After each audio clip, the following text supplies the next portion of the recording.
So today we're going to run through a great guide on how to calibrate your screen and your display on your Fire TV device and your Fire Sticks. This will help with better picture, making sure it all fits. You may have one which doesn't actually stretch completely, and I'm going to show you how to calibrate it. And we might run through a couple of other little settings you can change to make your performance and picture and sound even better. Okay, first things first, if you're brand new here, do remember to hit that subscribe button. We've got all your streaming needs. I will show you more about that at the end. So, what you're going to do today, on any Fire TV model, doesn't really matter whether you're on this interface or even an older interface, go across to your settings, and then you're going to go across to display and audio, okay? Click on that, and first of all, we're going to go into display. In here is where you can really have a look at your display options. But the one we're really going to take a close look at to start with is Calibrate Display. Okay, in here, you can adjust your display for the best full screen experience on your Amazon Fire TV Stick Max. Mine's a Max, but obviously it's the same in all devices. Press up and down to adjust display so that the arrows are completely visible. So as you see there, I'm moving mine. So you want to get it just so your arrows are just in. Obviously, if you go too far, you've got a black edge. You might already have a bit of a black edge. So you just keep going until they're completely visible. See, I'd say that's about right for me. You can reset it if you want to, or you can obviously adjust it to how you want it, then click accept. That way, you'll have a great fit of any screen you're using. See, mine's actually at a 1% scale now instead of no scale, and that looked better for me. Obviously, a lot of these things are all on automatic. Depending on the screens you're using, sometimes it's good to change it manually. You can change your sleep mode behavior while you're in here as well. So it'll either sleep when there's no signal from the device, or if the screen goes black, for instance, turned off TV.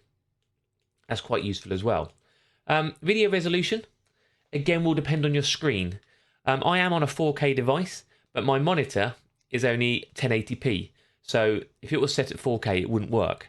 So it's good to check that. You can put the one on you want all the time if you want to. So I could select that, and it would be no problem at all.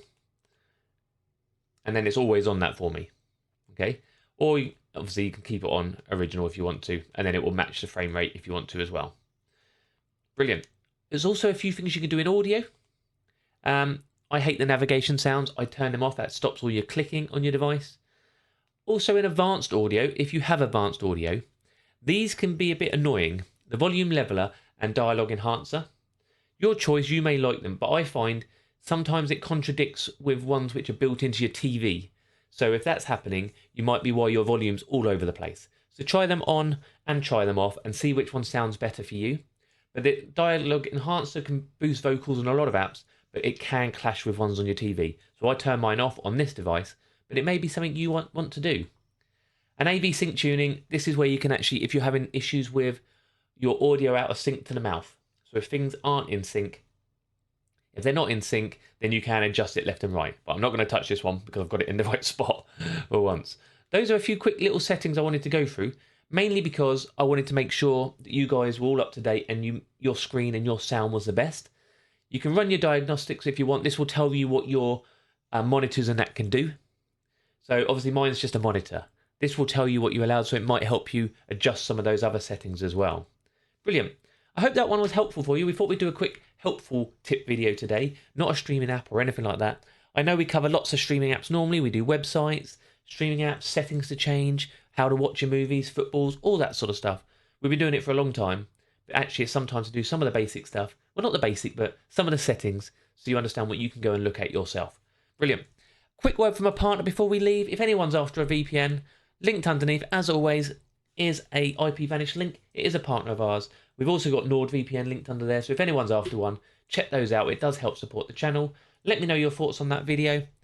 And I've been Dr. Squiffy. Thank you all for watching, and I'll see you on the next one.